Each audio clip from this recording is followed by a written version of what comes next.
पूस की अमावस थी। रात इतनी काली थी कि जैसे आसमान ने आंखें बंद कर ली हों। माधवपुर गांव में हर दरवाजा बंद था। लोग धीमी आवाज में बात कर रहे थे। सबको मालूम था कि आज किले से बुलावा आएगा। गांव के किनारे बूढ़ा कारीगर हरिराम रहता था। उसका काम था लोहे को आकार देना। उसकी एक ही बेटी थी, गौरी। भट्टी बुझ चुकी थी, पर हरिराम का दिल धधक रहा था। तभी दरवाजा जोर से कांपा।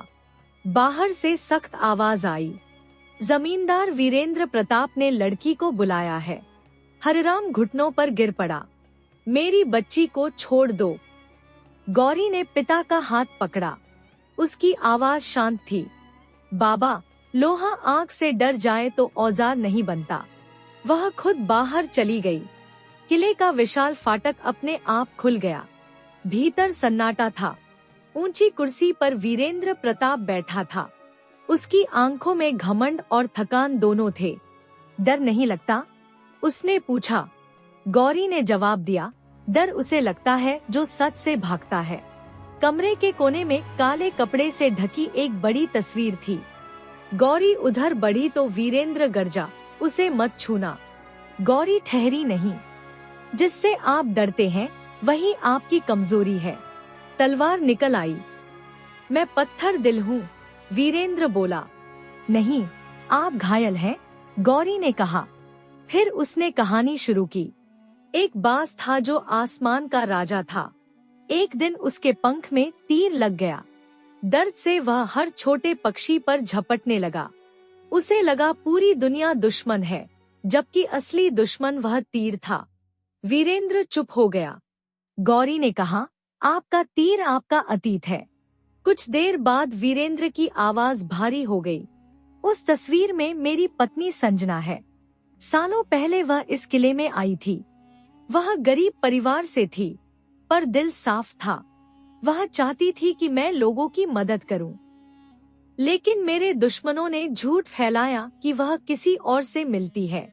मैंने बिना पूछे उस पर शक किया। एक रात उसे अपमानित किया। वह चली गई। कुछ समय बाद खबर आई कि वह बीमार होकर मर गई। मरते वक्त उसने कहा था, मैंने कभी विश्वास नहीं तोड़ा। वीरेंद्र की आंखों से आंसू बहने लगे। गौरी बोली, आपने एक गलती की सजा पूरे गांव को दी। कमरे में सन्नाटा छा गया। तलवार उसके हाथ से गिर गई। गौरी ने तस्वीर से कपड़ा हटा दिया। धूल हटते ही संजना का चेहरा साफ दिखने लगा। घाव छुपाने से नहीं भरता, उसने कहा। भोर होने लगी। किले का फाटक खुला। गांव वाले इकट्ठा थे। सबको लगा गौरी नहीं बचेगी।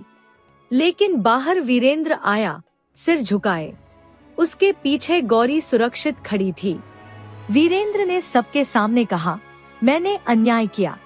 आज से यह किला अत्याचार का नहीं, सहारे का स्थान होगा। दिन बीतते गए। वीरेंद्र सचमुच बदल गया। उसने किले का हिस्सा अनाथों और जरूरतमंदों के लिए खोल दिया। गौरी वहां बच्चों को पढ़ाने लगी। सम्मान धीरे धीरे विश्वास में बदल गया। एक दिन वीरेंद्र ने पूरे गांव के सामने कहा, मैं ताकत से नहीं, न्याय से जीना चाहता हूँ।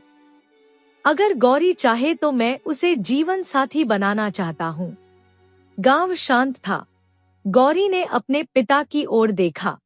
हरिराम की आंखों में गर्व था।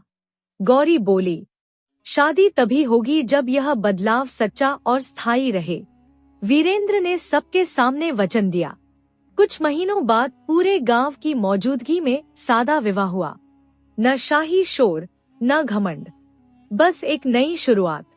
माधवपुर ने पहली बार जाना कि असली ताकत डर में नहीं, परिवर्तन में होती है।